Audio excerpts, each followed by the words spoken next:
Please note, this episode contains a discussion of suicide and may not be suitable for everyone.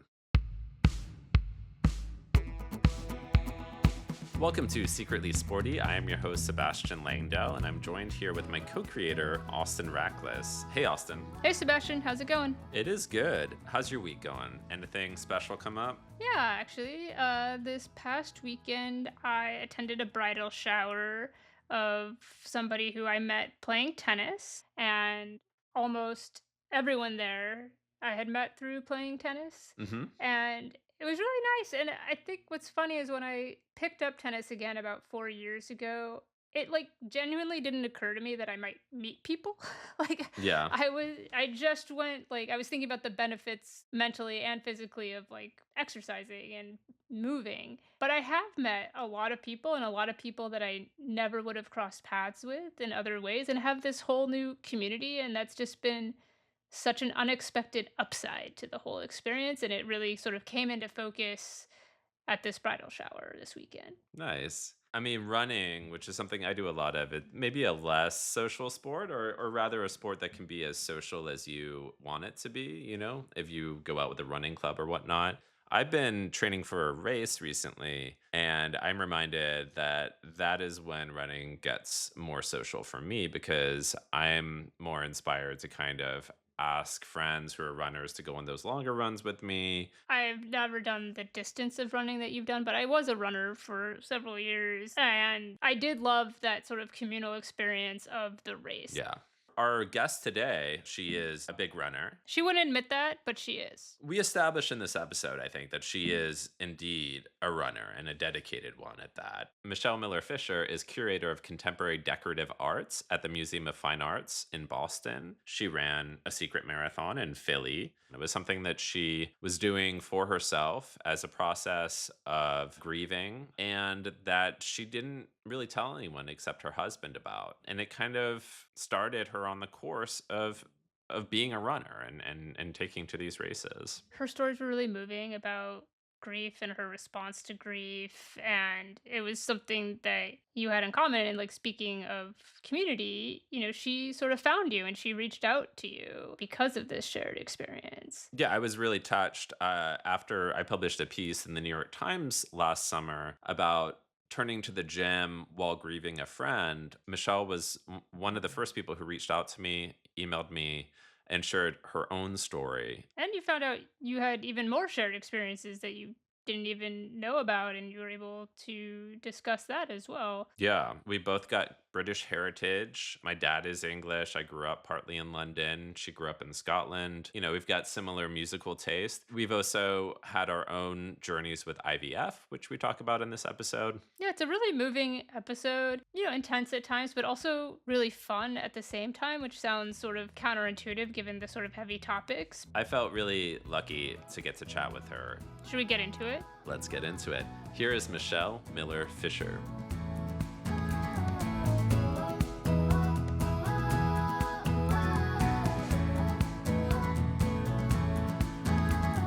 Thank you so much for joining us today. It's great to see you. And we like to start by asking about your most recent workout, what you did and how it went. Thank you so much for having me. I feel like a total charlatan being on a podcast about exercise for many reasons. I'm an art historian and a pretty sedentary one.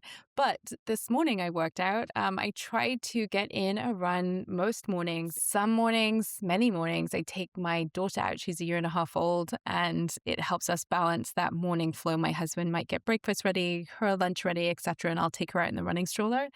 But I usually try to get between 20 and 40 minutes of a run in. But yeah, I went out this morning, I ran, I used the Nike Run app. I do love Coach Bennett and Nice. The guided runs that the Nike Run Club does. I find it kind of nice to have someone cheering me along as I'm going along and sort of a set run to do. So sometimes there'll be speed runs. It wasn't one of those this morning, which was nice. It was just a regular recovery run. And so I ran for about 20 minutes. Actually didn't run with my daughter this morning. And then I come back, and if I have time, because I'm postpartum, I have an app called Every Mother, and I do pelvic floor exercises with that. I don't know how many of the folks on your podcast, Sebastian, talk about stress incontinence, but it's real after having a Yeah. baby. And so that's something that I sort of try to parcel with my run. Otherwise, I forget to do it. So that was my workout this morning. That's awesome. And so the Nike Run app, it kind of tells you what kind of run you're going to go on and coaches you through the run. I haven't used it. Yeah. So I really, really, really started running again back in June of last year. I was about 8 months postpartum, Mhm. and I was really out of shape. I'm 43 now. I was 42 when I had my daughter. It was after many years of trying via IVF. Mhm. And I realized that when I came back to running, I really couldn't run more than 30 to 60 seconds without feeling like I was super out of breath and dying. My body had, obviously, as many postpartum people experience, was really out of shape. And so I actually just started with the Couch to 5K app and then did Couch to 10K. I then signed up for women's 10K in Boston in October, so I knew I'd have a deadline to do a race. And then after training for those two distances, I found the Nike Run app, and you can sign up for a plan if you want to run for a certain race, if you want to prep for a half marathon or a marathon. I did the half marathon training, and then I did the Bar Harbor half marathon in Mm. October. But now I just run. I think I'm back on their 10K training plan, Mhm. and it takes me through very gently, usually 4 or 5 runs a week. Sometimes there are recovery runs, sometimes they're intervals and speed. There's usually one long run, which I program for the weekend. Mm. And I don't know, Coach Bennett has a very relaxing voice. Yeah, that's um, great. and, and he's super positive. There's no judgment.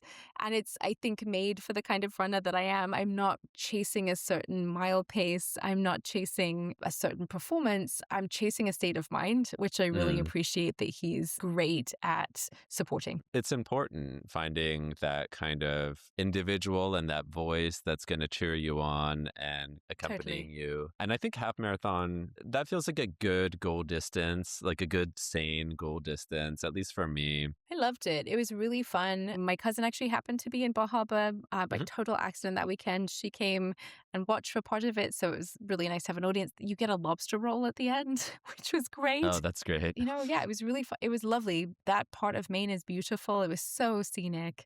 Mhm. Everyone was so friendly. And it felt like a real achievement to go from finding it really hard to run, really hard to do this thing that had been helpful for my mental health as well as physical health, to go from really not being able to run for more than a minute or so a couple months earlier Mm. to just committing to it, making time for it, which was hard to do with a new person in our family, and then finding time to go do this. Yeah, absolutely. I love hearing about like the lobster roll at the end of the race in Austin, the Austin half marathon and Austin marathon. At Mm. the end of it, your medal is easily turned into a belt buckle. That's amazing. So you work with textiles and clothing Yep. and the aesthetic. Does that ever kind of come into your mind in the running sphere? Totally, absolutely. So I work across design and craft, and so I'll work with everything from a clay pot to digital typefaces to thinking about fashion items of many kind. Mm. One of the sort of larger projects that I was part of a team on was at MoMA in 2017 called Items is Fashion Modern, and we looked at sports clothing as part of that, swimming costumes, speedos, the hijab actually, and thinking about a sports hijab for good fit and good movement. When you ask me, like, do I think about good fashion when I'm running? Yes and no. I have a real commitment to trying to buy secondhand most of the time and to Mhm. really wearing my clothes out. So I'm pretty proud that I've been able to run in some of the same clothes that I've run in for almost a decade now. A lot of what I have as running gear is either stuff that I've kept for a long time or hand-me-downs, which is, I think, a testament again to I don't feel like an athlete. I don't think you have to necessarily have special clothes to work out in. And B, when I left this morning, I kind of liked my outfit. Like, it looked good. I was like, it was a salmon and red Yeah, combination yeah. with a little bit of fluorescent yellow. So it felt like the way I might dress in street clothes, just a little bit more elastic. As you were describing that outfit, I was thinking about how, certain like athleisure companies, which have really bloomed Yeah. in our time, in our lifetime. And I was thinking about this discussion that we had in another episode with Alison Bechdel. She's wrote this this book called The Secret to Superhuman Strength, Hmm. which is about her decades of her life and which exercise she was kind of exploring and following in each decade. That dovetailing with like kind of literary predecessors that she's kind of channeling, and seeing her images, since she's a cartoonist, seeing her images of Coleridge mountain climbing, Mm. and Hmm. thinking about what people wore in the Yep. 1700s and 1800s to go mountain climbing, Yeah. and how far afield it is from what we think we need Yep. today to be active. There's this wonderful PSA back home in the UK, which I actually included in an exhibition a number of years ago. Sport England created a set of adverts, but there's one that Maya Angelou voices with her poem Phenomenal Woman. Mm, And it shows a whole montage of people across the UK. And there's people who are snapping on like very old goggles and really saggy swimming shorts. They're putting on exercise clothes that have come out of like the bottom of their closet. And it's this beautiful testament to just going and doing the thing. yeah, I yeah. love that idea that Alison had of thinking through the different seasons of her life. I have a similar connection between what I've been working on over the past couple of years. I took Amtrak across the 48 contiguous states to go visit different sites of craft education Mm, and really enjoyed doing it. My question was around who gets to access craft education, especially in a country where educational experiences are often not accessible financially and in other ways. And that's when I started really doing more runs outdoors because I couldn't get to a treadmill most of the time. mm, And I realized that running for me is this wonderful kind of curiosity peaking. It keeps my brain active if I'm outside and seeing different landscapes, sometimes on that trip, wildly different landscapes. yeah. And it's been really hard actually to go back to running on a treadmill. I now really enjoy being able to take different routes in the mornings and being able to see different people's gardens or running in Mm, a new part of the city. It's harder to do the further you get with running, especially in a smaller city. I live in Providence in Rhode Island, mhm, but there's always something new to discover, a different path to meander down.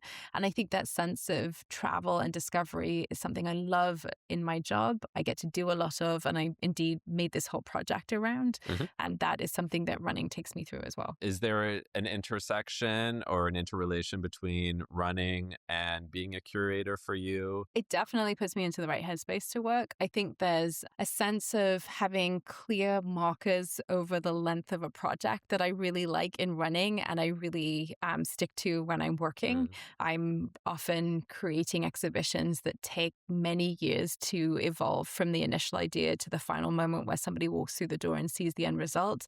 The same for writing a book. Less so for some of the more interpersonal interactions that I'm lucky enough to have as part of my job with teaching and lecturing and other things like that. But yeah, I love the way that it's not that I look at a lot of the data that's produced through the apps that I use to run. That's not so mhm, much it, but it's much more of understanding that there's sort of a clear pathway to a goal at the end. And if I break it up into these incremental pieces, I know I'll get there, even if it feels like it's so far away in the distance that it's so hard to imagine ever crossing the finish line. mhm, And so for me, alongside many music magazines that I used to subscribe to as a kid, I subscribed to Total Sport, which was a British sports magazine that mhm, ran the gamut, did everything from like Olympic specials and track to looking at golf and F1. And I was definitely not athletic as a kid. I would not count myself as athletic now, but I found it incredibly inspiring to see people across history as well. Like reading sports history is reading the history of feminism and asking for equal pay. It's reading the history of race in the United States and across the world writ large at Mexico 68, for example. These were some of the mm, very first history lessons that I had outside the British history that I was taught. And even that history was taught with so many holes in it. And mm, so looking at this magazine that I subscribed to, pulling out some of those images, because that's phenomenally evocative sports photography as well, which is, again, part of the history of art. And yeah, so I think there's part of setting yourself a goal and deciding that you're going to do it, breaking it into the chunks and just, sucking it up, the blood, sweat, and tears, as well as the really wonderful moment of crossing the finish line that absolutely, I think, is connected between lots of sports, not just running, and the work that I do. And I think a lot of other people do when you take on a big chunk and you have to find a way to get through it. absolutely. I found that too. The last book that I published was a edition of poems by a medieval poet. Mm, that were 600 years old. And there were about 30 poems. And of course, they're all in Middle English. And it was something like a 3 or 4 year process. And I was working on it at the same time that I was getting into running races. I think looking at it through that framework of this is not something that I'm doing in a couple months or whatever, this is a yeah. longer timeline. There is Yeah. something similar to yeah, just making your marathon training plan and sticking to it, which is the hard part, right? Absolutely, it is. I love running and, marathon or not, running as a metaphor for saying, I want to do this. And so I will find a way Mm, to do it. And for making something that might have seemed impossible, might still seem impossible until you actually achieve it, yeah, feel at least as if, because when I did Couch to 5K at the beginning of last summer, I thought, how am I ever going to run again? My body is so beat up from years of IVF and pregnancy and yeah. delivery. And, 6 weeks in, I was like, wait a second, I couldn't even run 30 seconds a couple of weeks ago. And now I can run 15 minutes and I enjoy it and I have that high again and I feel my body again. And so, yeah, the idea that running can help us as a template for many things that need to be done incrementally over a Mm, longer arc is, for me, one of its greatest gifts.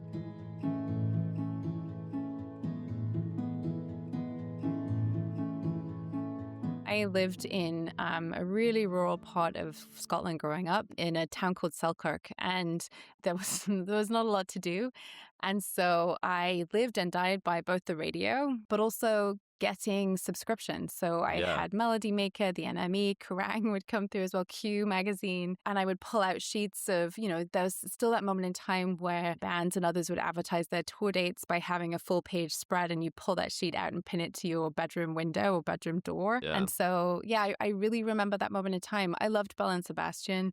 I particularly loved Mogwai, and I still do. I have Mm, several really burned in my memory moments. One being in the SECC about, gosh, like 7 or 8 years ago, one being at the Barrowlands probably 20, 25 years ago, and listening to them and just feeling totally alive in a mm. music space, which was wonderful. But yeah, it was a great city to be a part of. My brother still lives in Glasgow, so I go back often, and I don't go out and see as much music as I used to, but it was a huge part of growing up. You wouldn't know this by my accent, but I'm half English and I was born in England and Ah, I grew up partly in London. And then ah, we moved to California when I was 6. But after we moved to California, I feel like I was negotiating losing my English identity and my English accent. And I always turned to music when I was kind of for sure. trying to figure out what it meant and like hold on to it. For sure. So the 90s kind of Brit rock scene in particular Yeah. and those magazines like NME Yeah. and Q, like I just remember Melody Maker. And I remember going to visit my grandparents over there and just kind of like buying up all the music magazines and they would come with like free posters and then Yeah. go back home and plaster my walls with all these like suede posters and pulp posters and things. Totally, absolutely, Yeah. charlatans, etc. No, I loved it. It was I dated somebody through high school and college who, when we were in high school, he played music. He went to the art school for college, and then I think the day he graduated, he was like, "I'm going to be a musician," and I I think the moment in time in Glasgow made it possible just to have to declare that and Mm, go do it. He actually had a song at one point in time that was deeply critical of the NME because there was this gravitation in their reporting or their criticism often towards London, and Scotland was seen as a place that was just sort of further out on the margins. I think there was a turn while I was there to people really taking the North much more seriously than perhaps general NME hacks would, or hacks is a bad, well, maybe not. You should listen to a song. His band was Frightened Rabbit, and he had this wonderful first album called Sing the Greys. And that was actually, he was the person when I got in touch with you after reading your New York Times article, he unfortunately also died by suicide, and he was the person that your article really struck me around. And so I know that that experience is not unusual for a lot of musicians. And I think music as an industry is a hard one to negotiate. It carries us through these really hard times, but it's also very difficult to be a musician, I think, a touring musician especially. And so, yeah, but it was a great city to be in. I mean, I know Frightened Rabbit. I listen to them all the time, and I'm so Mm, sorry for your loss. And thank you for sharing that with me. And I also thank you for sharing your email. I'll just tell listeners that Michelle reached out to me by email after my New York Times piece, A Medievalist Hits the Gym, came out, which focuses on my grief process following my friend's death by suicide. And yeah, likewise, I was just so at the time, I'll say that that was one of the most impactful moments for me of publishing that piece was this community of people who reached out to me and shared similar stories. And yours was one of the ones that I really, really cherished receiving. So Mm. thank you. Thank you for writing it. I think it's still an area of experience that is underreported and undershared, even as there's this club, or not even club, but there's this circle of experience that you become part of when somebody that you care for very deeply dies in that way. And I think that it's hard to sometimes find not the words, but the community to share with, or to at least know that somebody else has experienced that. And so yeah, it was, I'm so sorry for your loss. It was really brave of you, and I felt very kind of you to share that particular experience. Thank you. Thank you. Is that when running started for you around then or? Yeah, I started running in 2017. My mom passed away in November of that year in a way that was somewhat unexpected and also somewhat not. And then 6 months later, Scott took his own life. And I think I was already not feeling great after most people, don't have a grief process after the loss of a parent. I remember going into a Glasgow big box store, I forget which one, probably Primark on Soppy Street, and buying the most basic of gym clothes because I didn't own any. The part of your piece that really resonated with me is I had always thought, sports are really for somebody else. I have a medieval minor. I'm an art historian. I am not athletic. And yet I felt really, really this embodied grief that I somehow needed to get rid of. It was an energy that was in my body that just couldn't stay there. I needed to move somehow. And so I bought very rudimentary gym clothes, some of which I still have and still use almost 10 years later, and started running. And I was in Glasgow at the time because we were preparing for our funeral. And then I stayed for a wee while. I was based in New York at the time at MoMA.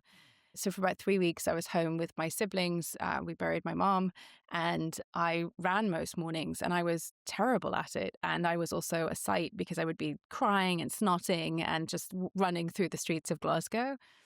But then when Scott left us, I really, that was so unexpected. Even as he had struggled with depression and other things through his life, I really felt a grief like I have never felt before or since. And I think that's quite common with people who lose somebody through suicide. But yeah, I had begun running after mom when Scott left us. I decided that I would make this a very regular practice. And I wanted to find a way to keep myself accountable. So I signed up for a marathon, which was pretty stupid given that I had absolutely no running practice. But I signed up for the Philly Marathon in 2018. I'd ended up living there after MoMA. I went to work at the Philadelphia Museum of Art, and I tried to pick something that was almost a year to the day after my mum passed. That was it. I didn't tell anyone apart from my husband, and I just had kept running and running. At the time, we lived in an apartment complex in Philly. There was a tiny basement which had one treadmill, one running machine in it, an old one, and I would practice on that. And I had my husband drop me off on the morning of the Philly Marathon to go run it, and I didn't tell anybody else because I didn't think I'd finish it. And I did. I just did it slowly and surely. And then I thought, oh, maybe I can now say I have a running practice. And so I've just kept going since then. That's so interesting. My first marathon was also in 2018, and it was the New York Marathon. I love that marathon. How did it feel for you? Because as somebody who's always been a spectator, I lived in New York for about 12 years. I would always go out. They used to come through Williamsburg where I lived for a while, and it was, I don't know, it moves me like watching the Olympics moves me, like watching anybody who breaks through some kind of personal barrier through some kind of sport. It's wonderful. It was amazing to really get a kind of foot-paced measurement of the entire thing. Yeah. Also, I was just obviously so exhausted by the end of it. And it left me with a feeling that I'd like to try that sometime again.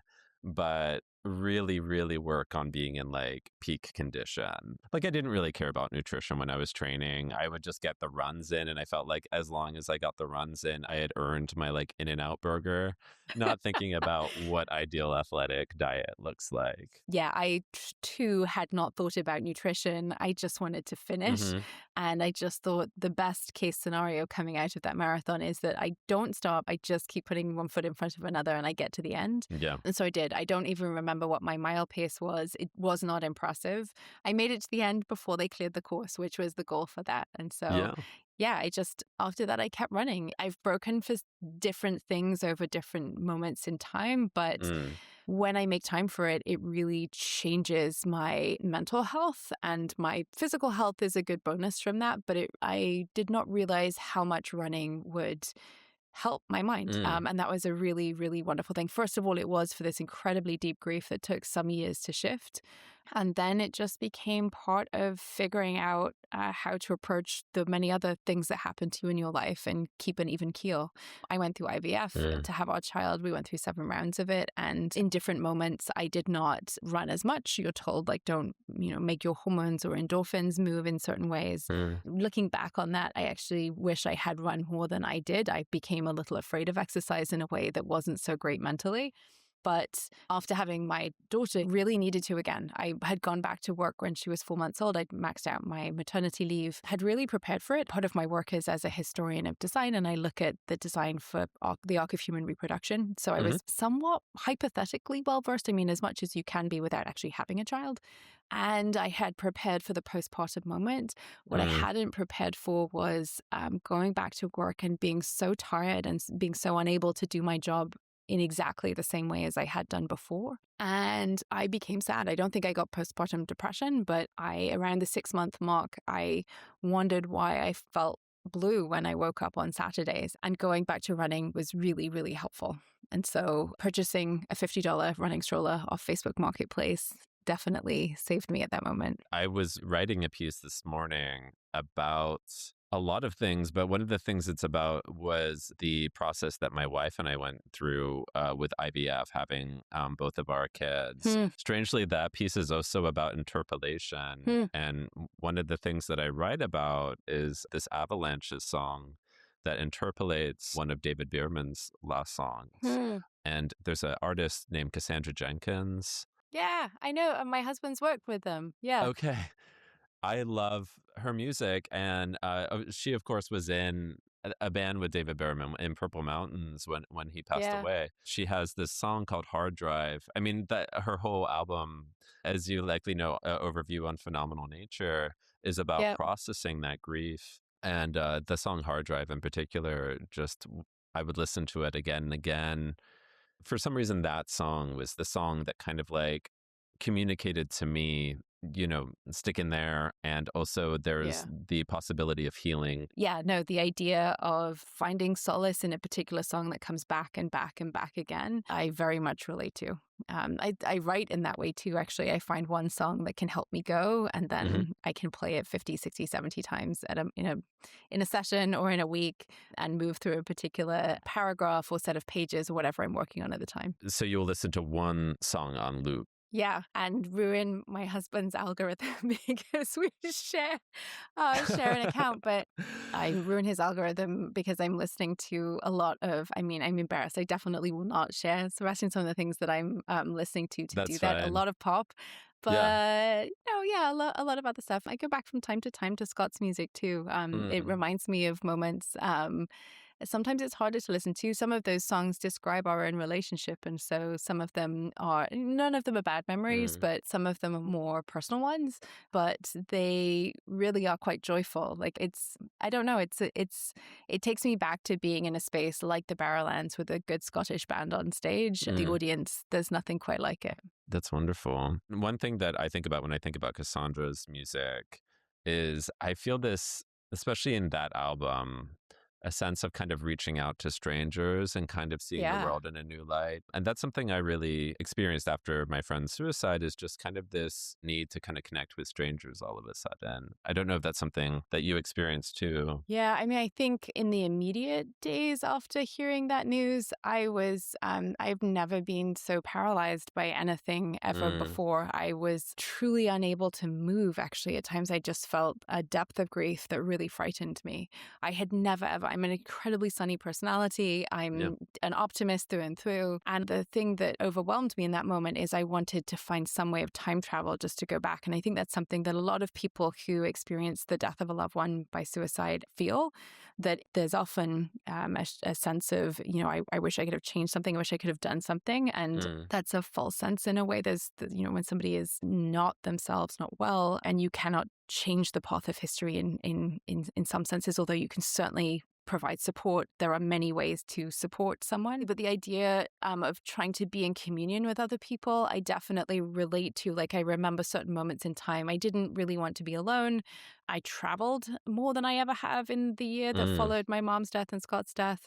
Anything that came up at work, I said yes to. I just wanted to mm. be moving. And that, I think, was part of running as well, like being able to release this energy somehow, spiritually and psychically, as well as physically. Yeah. It's hard to kind of draw the line between, am I looking for kind of physical training and a kind of like physical reward, or am I looking for like a mental state? Yeah. And the last week, for instance, I've just woken up and been in just not a great headspace. And I go for a run. And as long as I run for about half an hour, it does kind Yeah. of burn off whatever that marine layer of doubt and anxiety is that I often start the day with. Totally. It's magical. It feels like medicine. When I began running, I would often think about my mom when I was out running, and then thoughts of Scott would join as well after he passed.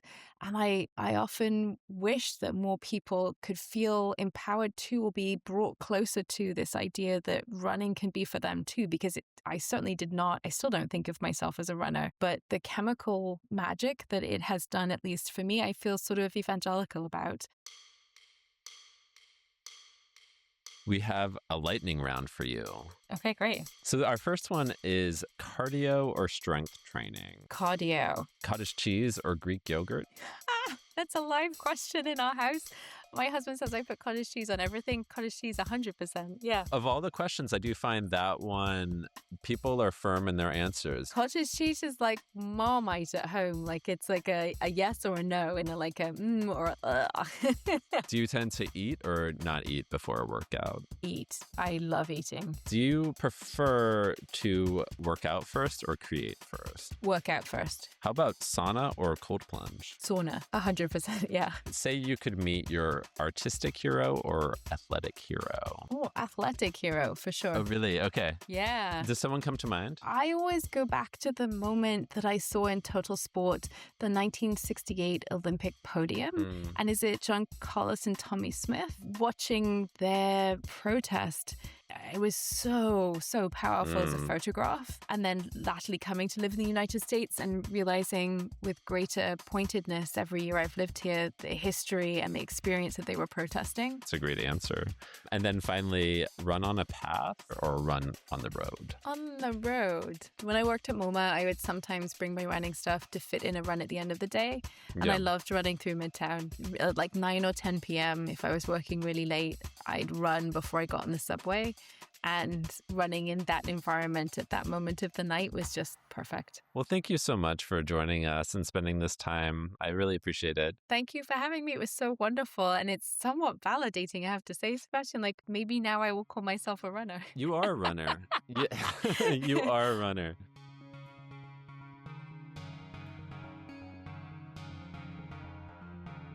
Join us next time as we talk to New York Times opinion writer Jamel Bowie about his quest to deadlift 500 pounds, how his sense of fashion inspires his workouts, and what most people get wrong about Fight Club. See you then.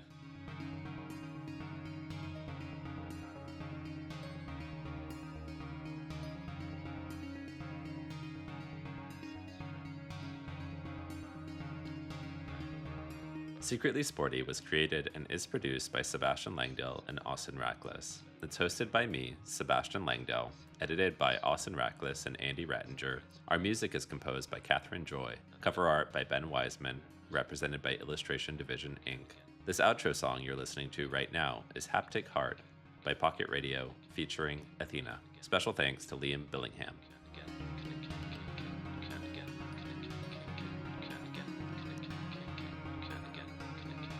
Please note that we are not medical professionals nor personal trainers. Not all exercises are suitable for everyone. Always consult a doctor before starting any new exercise routine or nutritional program. The views expressed in this show are those of the show's creators or the guests, and not those of any other entity or institution.